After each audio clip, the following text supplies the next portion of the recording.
You are listening to Gad Space Tuesdays. Please be advised that this episode contains sensitive discussions on rape, sexual violence, and harassment. These topics may be distressing or triggering for some listeners. Listener discretion is strongly advised.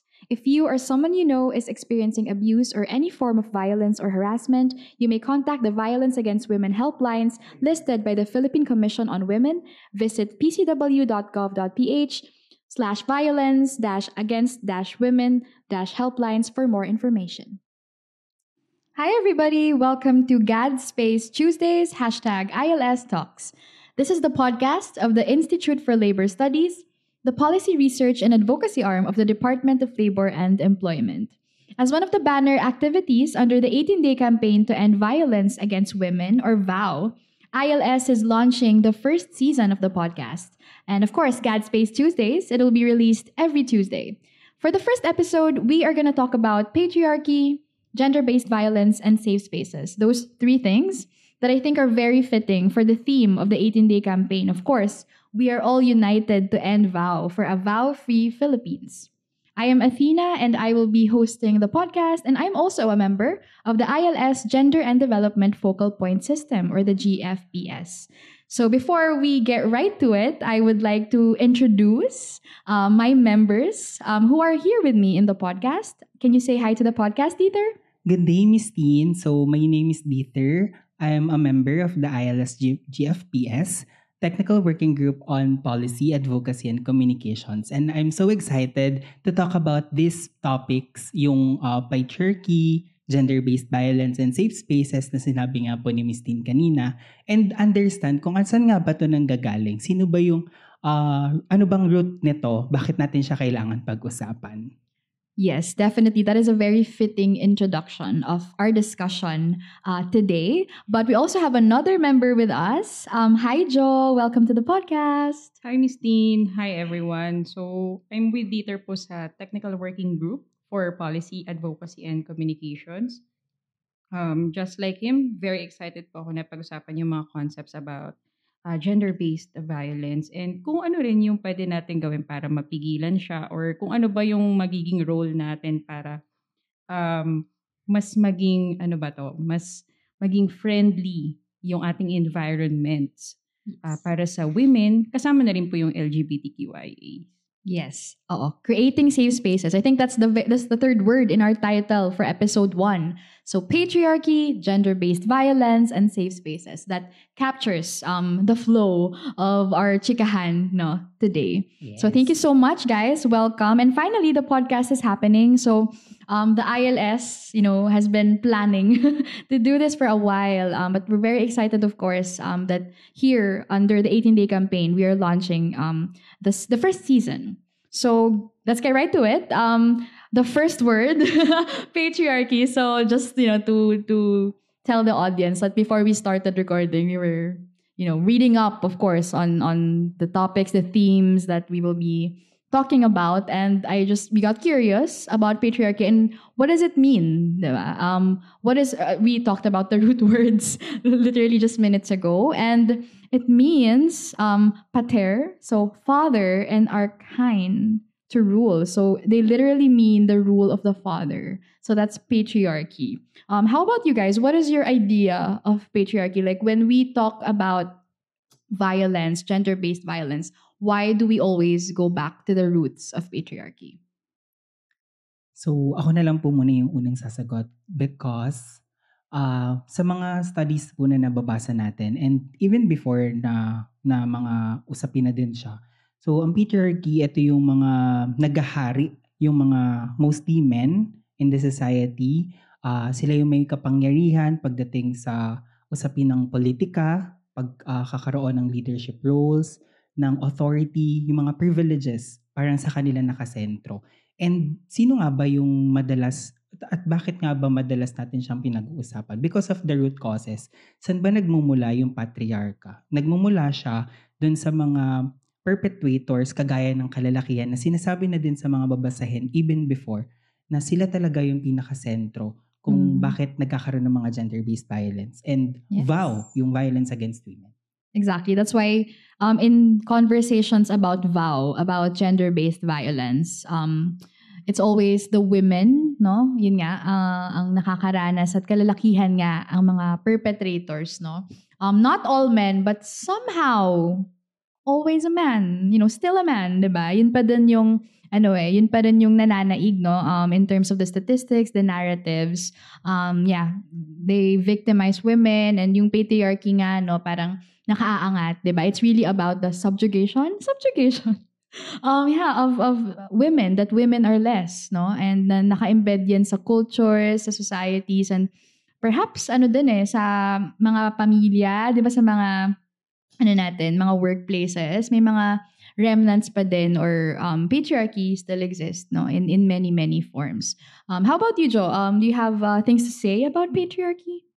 Katulad na nasabi mo, Miss Tino, very deeply rooted kasi talaga yung patriarchy dito sa Philippines. Siguro dahil na rin sa culture, and dahil very religious din kasi yung Philippines, kaya medyo conservative pa tayo. So we see talaga yung men, especially yung father, no, as the most powerful talaga na figure kahit sa bahay. Saan ba nagsisimula lahat yung nangyayari sa atin sa trabaho, sa school, di ba, sa bahay siya. Yeah. So kapag nadadala natin yung culture from bahay hanggang sa trabaho, hanggang sa school, it shape us, no, into the person na kung ano tayo, kung paano tayo gumalaw sa environment, kung nasaan tayo. So may mga beliefs, no, na nakikreate sa atin na perhaps as we grow into adults, we had to unlearn, 'di ba? Or parang, we had to know for ourselves kung ano ba yung totoo, no? Tama yun, it's from the upbringing. Nakikita talaga natin, it starts from the home, and it starts when you're very young, 'di ba? Yun, I guess parang kakabit din ito ng patriarchy, yung mga gender norms, 'di ba? That really put women, yun nga, in a box, and yun nga, lagi tayong may nakikita, no, na babae ang nabibiktima. So just a question for everybody, I think for all of us, when did you first realize na may impact yung patriarchy in your life? Or meron ba, would you say? I direct this to Dieter, if you could share. Meron, kasi nagmamatter yung, lalong-lalo na sa bahay, kapag yung tatay, yung nanay. Pero in my experience, even before talaga, parang father yung mas naririnig na papakinggan in terms ng decisions, ganyan. Sa mga sino yung nagko-control ng budget? Sino yung may hawak ng pera? Sino may hawak ng pera? Sino yung dapat na nagtatrabaho lang? Sino yung may kakayahan na kumilos ng ganito, yung parang malakas, ganyan. Sino yung pinagsisilbihan? Sino yung dapat na laging sinusunod. Yan, ganyan. Nakikita siya sa bahay. And even sa mga, sa schools, sa politics, diba? So nakikita natin siya. Yung sa mga, sa mga leaders. Yeah, correct. Kalalakihan din mostly na nag-rule sa country. Parang very literal na they hold the power. No, Yes. That's the grandest sense that we can see it. But they usually run the world nga daw, sabi niya. Hindi, sabi ni Beyonce, Who run the world? Girls! Ayan. So, nirefute yun ni Beyonce.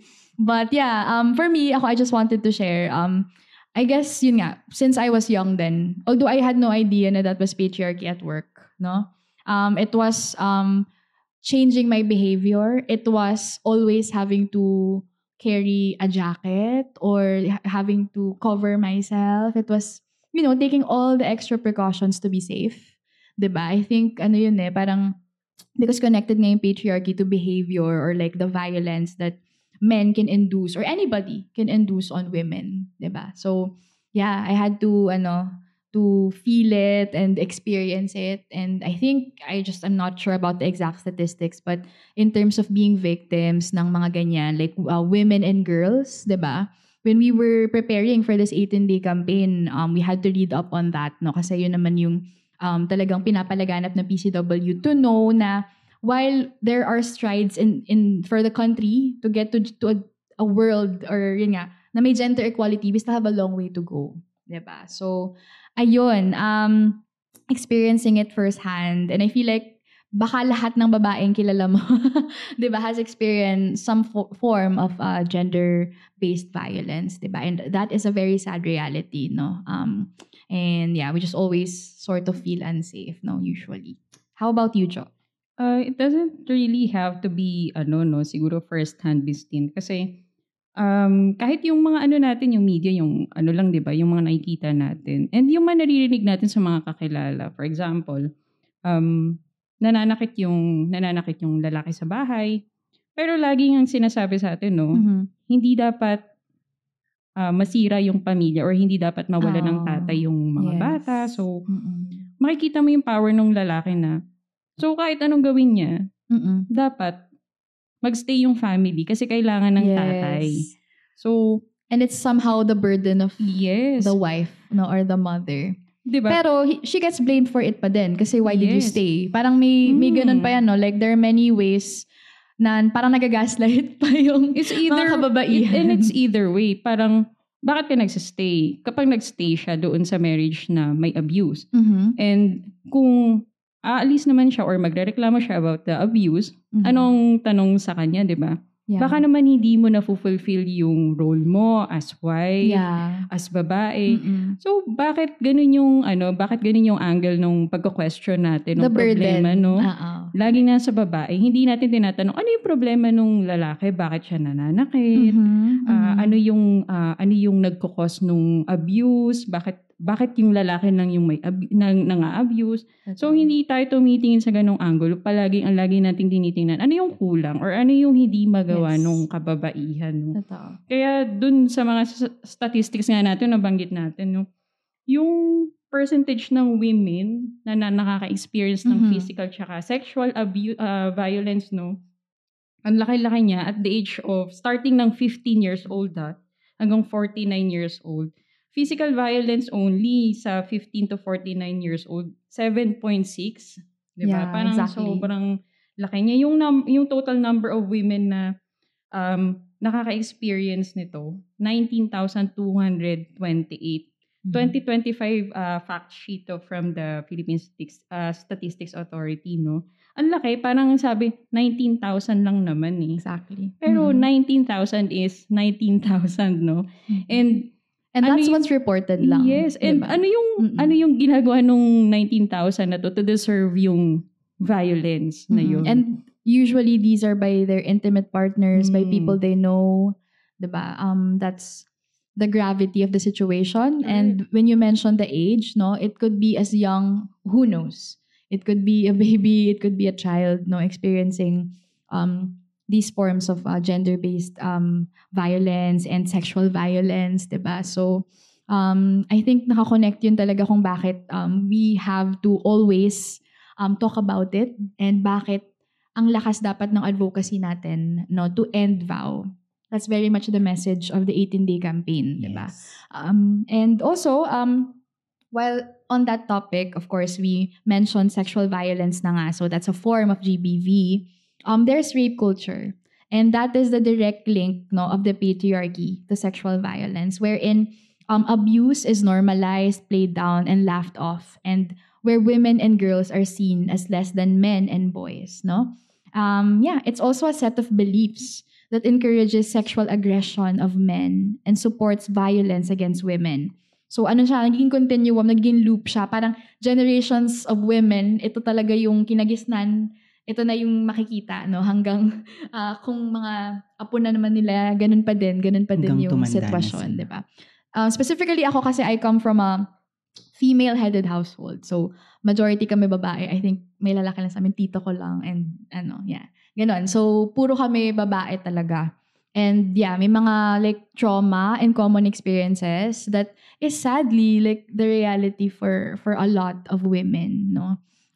It doesn't necessarily have to be yung parang pinaka-grave, which is of course rape, then death, ganyan. But forms of harassment, sexual kind of harassment and violence that we experience. Yes. So how about you, Dieter? Have you witnessed rape culture operating in your own environments, or maybe in the workplace, may ganun na ba ikaw na observe, or in pop culture, ganyan, in media? Sa akin, hindi siya directly na na-experience. Like, meron akong kamag-anak ganyan. Hindi naman siya ganun.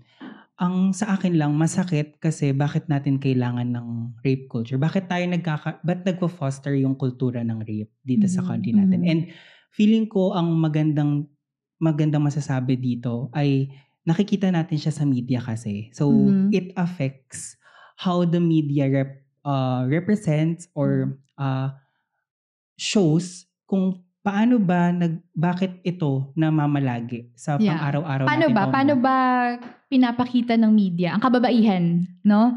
I think before we've had discussions na okay kapag magbebenta ng alak, 'di ba? Ganon. Yes. Parang for some reason, no, parang women are just naturally sexualized, 'di ba? And even commodified, objectified, 'di ba? Yeah, that's how we see it, 'di ba? Ang masakit pa, kahit na alam natin na kultura na siya, minsan ang ginagawa pa natin, sinisisi pa natin kung sino yung biktima.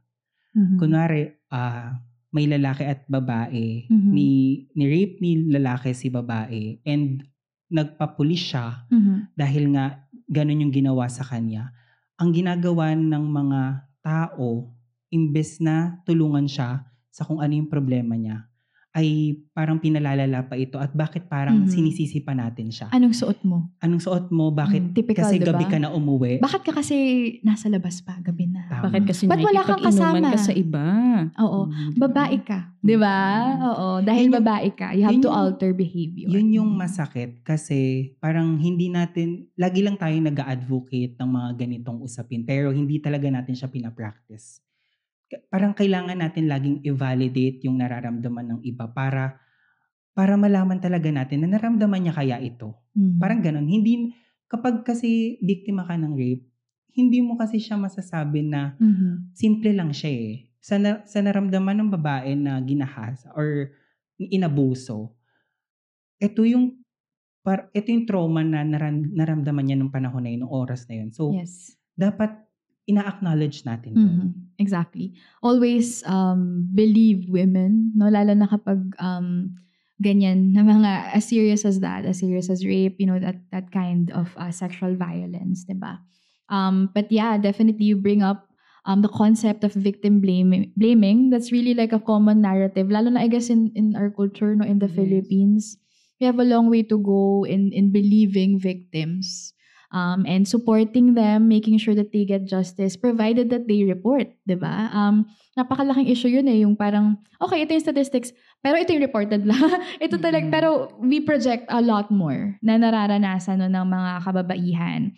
At iba-iba yung gravity eh, diba? Totoo. So, regardless, may trauma yun eh, may impact nga yun no, sa kababaihan. And diba parang when we were preparing for the campaign, no, and the literature that we saw, there's really economic loss, productivity Totoo. loss. Grabe yung impact, long-term, short-term impact, trauma sa health ng kababaihan, no, Totoo. and ng communities and ng workplaces and households. Kasi ganun talaga. That's the impact of such acts, and it's the reality still. That's why we have to keep talking about it nga.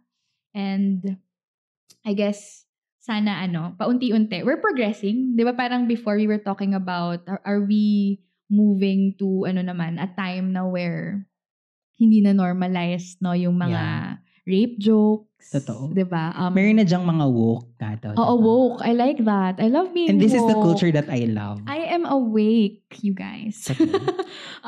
Yeah, but definitely kasi although minsan maybe hindi ko lang alam, baka for the audience, in your respective workplaces or friend groups, no, baka meron pa rin, like, hindi aware, no, may mga tao na hindi sila aware na may mga remarks sila about people, mga jokes, whether about the person, about their body, no, Exactly. about their history, diba, that is still quite inappropriate, no, and it's still happening, diba? Ayun. So, and also, I guess, that's another thing is, dun sa kakabit nung sa victim blaming, when people police women's bodies and choices. Diba? Yes. So, nakakabit pa din talaga yan dun sa patriarchy, sa rape culture na tinatawag natin, where people somehow feel that they can have an opinion on a woman's body, diba? So, or some sort of control. So, I guess, nagmamanifesto in conversations about women's reproductive health, diba? Yan, dyan natin yung nakikita. And even in policies, diba? May mga batas tayo na mahirap maipasa, even if it's a right, even if it benefits women, diba? For example, I think, abortion ba or something like contraceptives, reproductive health bill, yung mga ganyan, diba? Every single time, no, na it's quite controversial or maybe too controversial, but still, if we look at the science, no, these are perhaps things that benefit women. But still, ang hirap, no, mahirap siyang i-advocate, diba? That's why we continue to talk about it. And mahirap din kasi talaga siyang pag-usapan since yung culture nga kasi dito sa Pilipinas, rooted talaga dun siya sa idea na dapat yung babae ay ganito lang, nasa bahay pa rin. Parang very pa rin, no? Kahit nilalabanan po natin yung idea na dapat yung babae kaparehas nung kung ano yung lalaki ngayon. Yes. Meron pa rin tayong, may mga paniniwala pa rin. And kahit nga siguro medyo progressive na nga tayo, at the back of our minds, may mga pagkakataon minsan na parang ganun pa rin pala tayo mag-isip. No? Inisip natin na, oo nga kasi babae naman talaga siya or lalaki naman kasi talaga siya. Or parang hindi niya yun kaya. Yung parang minsan, meron tayong mga internalized, siguro, na misogyny na tinatawag. Diba? Na ina-unlearn pa din natin. Diba? And it's because yun nga, we're trying to outgrow systems, or cultures na namamayani na when we were growing up. At yun yung nakikita natin. But I think the positive thing is that we're, becoming more progressive in our views, and lalo na, no, with the Gen Zs, the millennials, the Gen Z, Gen Alpha, I don't know, like maybe that's when people get to know more, like through social media, ganyan, and they get to learn, diba, and get to witness kung, diba, yung other views. Yun naman kasi yun, it's about being presented new perspective, no, on the topic. Tsaka add ko lang dun sa may bodies, yung sa manifestation, diba, parang may mga nababasa din tayo na mga quotes na sinasabi nila na hindi yan sa pananamit ng kababaihan o ng kalalakihan. May rapist, kaya meron tayong rape culture. Yes. So, yun yung pinaka, kasi niya, idea din niya. So, aside from these manifestations, meron kasing totoong mga gumagawa nito. Kaya siya nangyayari. Exactly. The rape happened because there's rapists, diba? So, it's not about what you wore that day or if you were drinking, yung mga ganun. Like, I think yun yung mga common, no, na factors or parang common na mga sinasabi every time, a victim sort of speaks up or files a case, diba? One thing din siguro, Miss Ning, kasi may mga institutions, no, na alam natin na dapat pinaniniwalaan ng mga tao na nagpapalaganap ng mga ganitong information, no, na para hindi ka ma-rape, dapat ganito yung gawin mo. Exactly. Dapat ganito yung isuot mo. Dapat ganito yung isuot mo. Dapat ganitong oras ka uuwi. So, syempre, tayo bilang very, very heeding to the culture nga tayo, naniniwala tayo kung ano yung sinasabi ng mga powerful institutions dito sa mga buhay natin. Iniisip natin, tama naman yun eh. Dapat hindi ka uuwi ng gabi. Dapat hindi ka makikipag-inuman. Dapat ganito yung suot mo. So, parang you're gonna take action in your own hands lang to protect yourself, no? Kasi you can't trust na in a space or in a community walang rapist. Diba? Parang there's always that fear. Lalo na dun sa mga environment na wala namang nag-guide dun sa mga tao bukod dun sa mga powerful institutions na yun. So, yung basis nila nung knowledge or nung pag-iintindi about sa rape culture or kung paano pipigilan yung rape ay doon lang din sa mga powerful institutions na available doon sa environment nila. Tsaka gusto kong i-add yung bakit din kasi lumalaganap yung ganitong kaisipan is because of the authorities na mayroon tayo. Ano-ano yan? Katulad ng media. Sila kasi yung may tool to influence the people, to inform the people, 'di ba, sa pang-araw-araw. So sa media pa lang nakikita natin na kapag ganito yung nangyayari, ay pwede pala. Nangyayari pala siya. So ang ginagawa ng mga tao, ginagawa yon, ginagaya yon. So nangyayari siya. So sa ganung mga aspects ng mga palabas, like objectification of women, yung sexualization, si Maria, ito lang yung ginagawa niya, si Juan de la Cruz, malakas siya. Si Maria, dapat nasa bahay lang siya, nakahiga, gumagawa ng gawaing bahay. Pero sa totoong buhay, dapat hindi dapat yun nangyayari. So, media has the power to influence the people. So, dapat ginagamit natin yung platforms natin to influence the right information, to inform the people na ito yung reality, dapat gisingin natin yung bawat isa na nangyayari to at hindi siya dapat nangyayari. Yeah. And aside from the media, where we see now, hindi na lang, yun yung mga examples na sinabi ni Dieter. We're also seeing, in films, in a lot of, in art in general, di ba? Nakikita na natin, parang there's more of a message of empowerment, I think this leads us now towards the third concept, in the first episode. Kasi ito na yung mga violence, ito na yung root causes niya. This is how it's manifesting in societies and in our lives.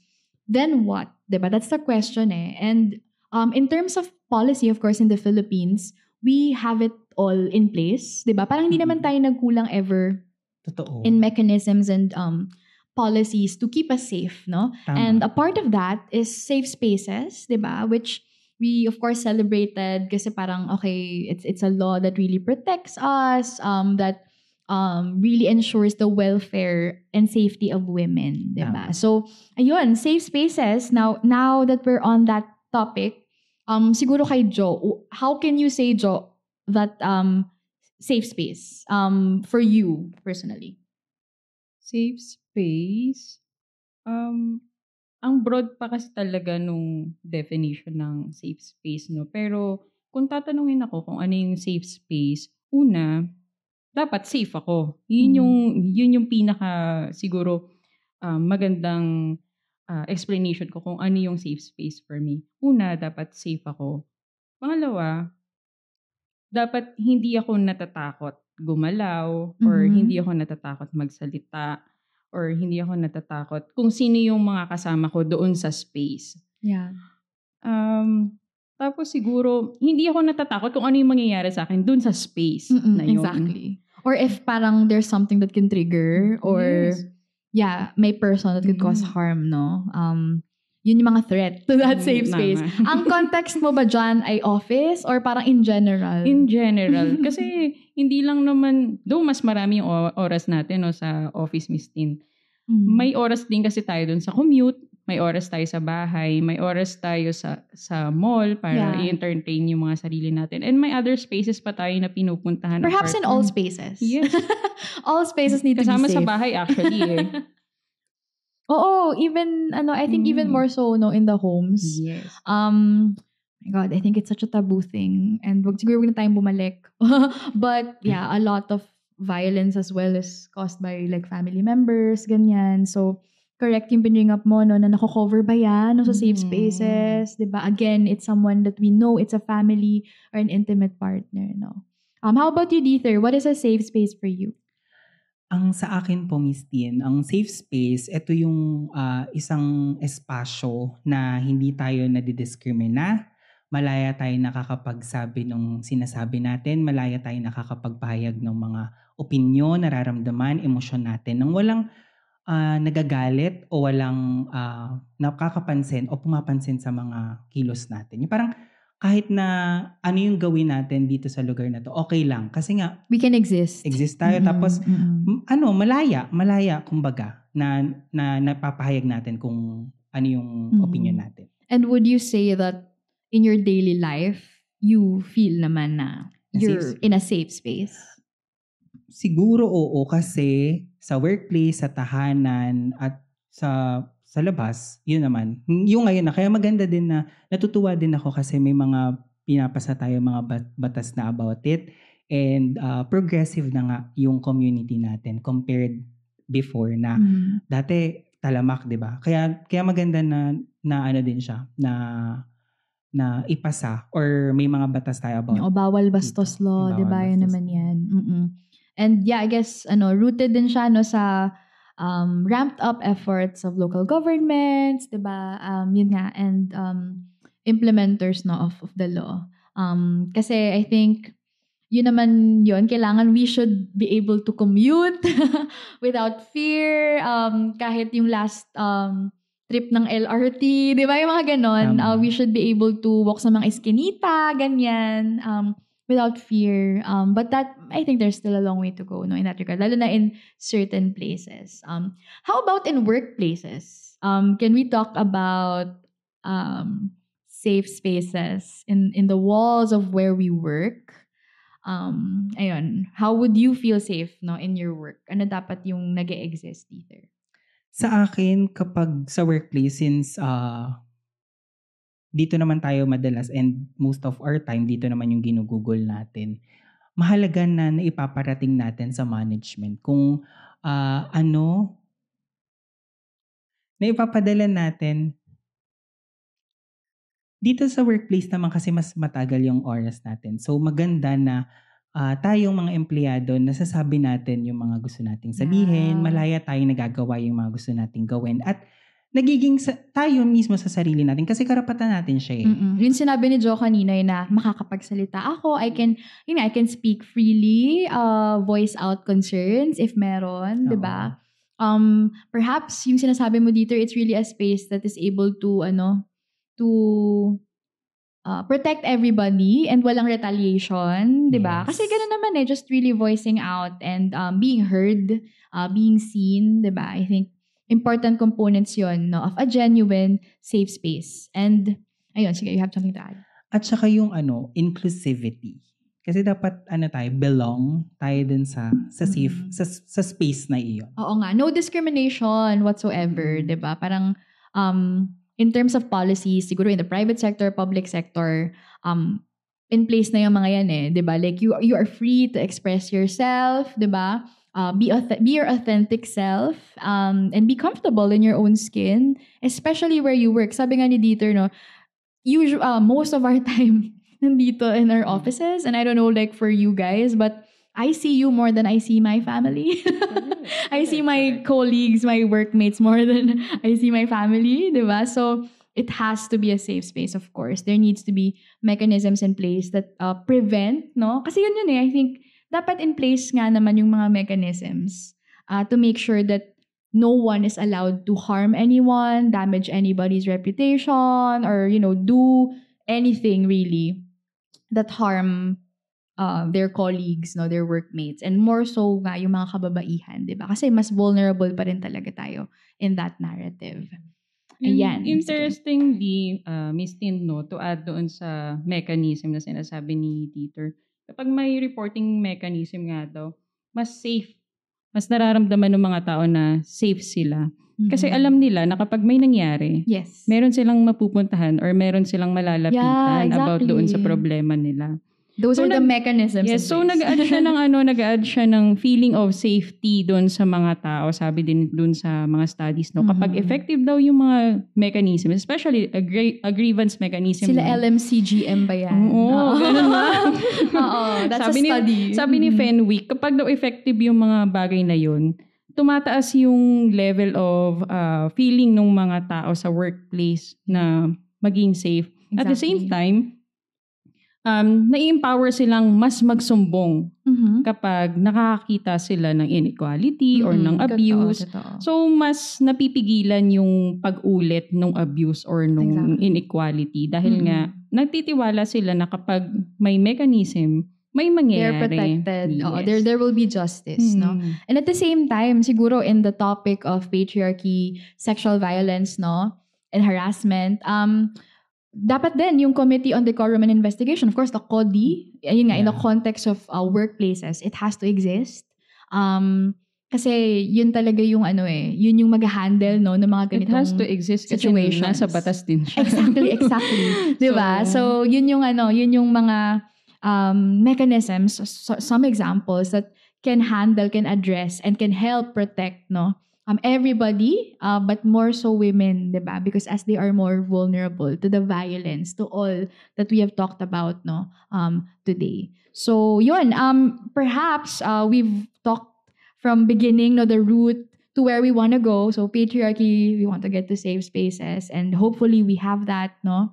I hope for everyone listening, we have that. We're in a safe space, because that will enable us to be productive, to thrive in our lives, di ba? And pati sa health natin napaka-importante to exist in a safe space, no? I hope for all of us. Just a final question. Siguro, a reflection na to ng aking mga GFPS members. I'm proud of us for really organizing, this campaign. Of course, we're launching the podcast, and this is going to be released, no, on the kickoff of the 18-day campaign. How can we as individuals, you can also connect it, no, in our work in government, or I don't know, personally, contribute to creating and maintaining safe space. So what will you do, or what can you do, or what have you already done?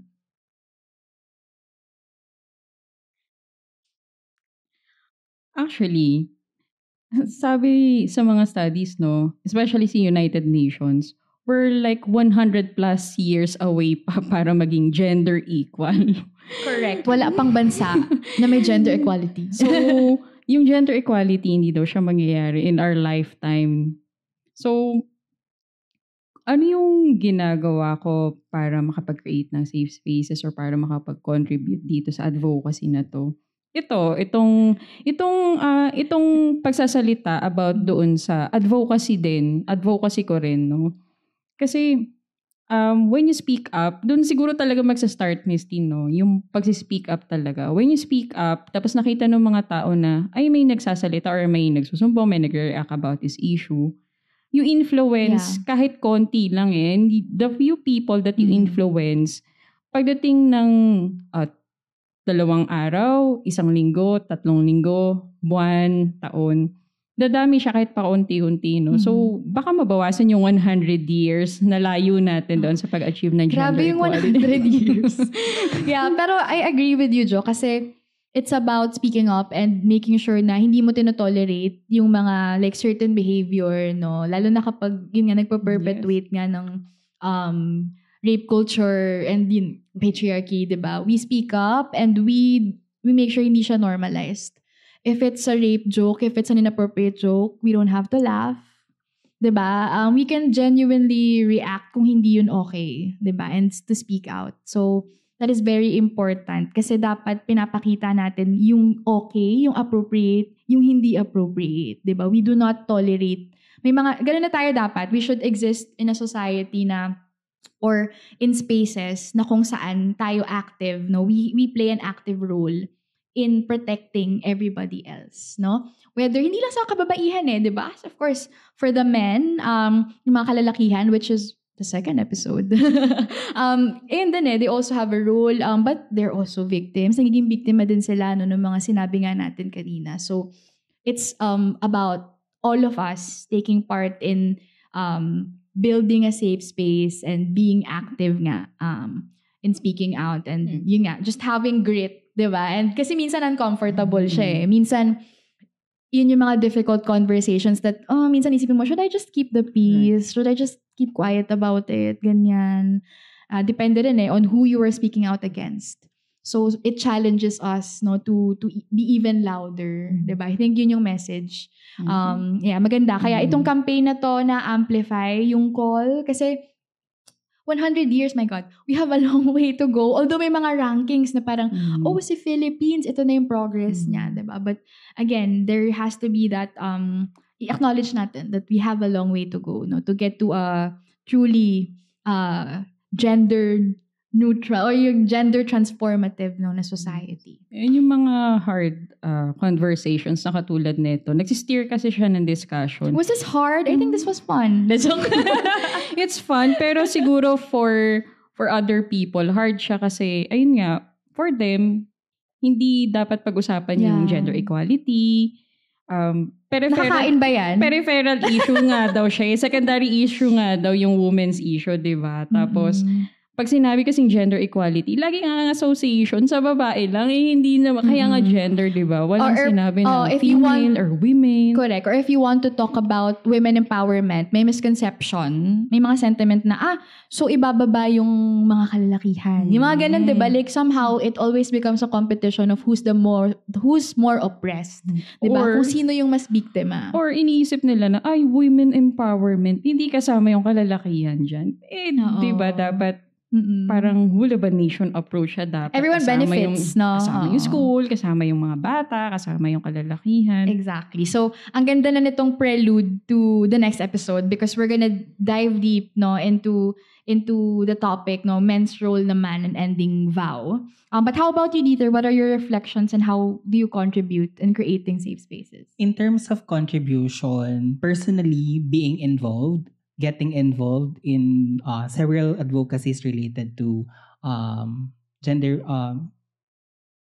violence against women, ending vow, and in terms of the approach dito in terms of government, natutuwa ako kasi may mga policies in place na tayo, may mga legislative frameworks na din na nasa Congress, nasa House, and umuusad, may pag-usad na nangyayari. And natutuwa ako kasi doon pa lang sa mga sinabi nyo nga kanina na bumoboses and naging involved tayo sa mga usapin, isa na siyang way para magkaroon tayo ng role doon sa advocacy na ito. And one way to achieve it is to be firm on your belief na dapat hindi na siya nangyayari. Kasi sobrang tagal ng panahon na laging ito yung pinag-uusapan. So it's the right time for us to end this now and vow now. Sabi nga, Correct. diba? May urgency, dapat daw may now. Yes, and vow now. So ayun sa akin na dapat hindi tayo tumitigil sa pangangalampag na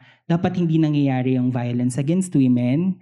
Also, kahit In all its forms, yes. dapat walang nangyayaring ganito. From the beginning na patriarchy, gender-based violence, and dapat na-achieve natin yung safe space for all. Yes. So that's it. That's a very powerful message, no? And thank you for sharing, how you contribute and how you move forward, in the advocacy.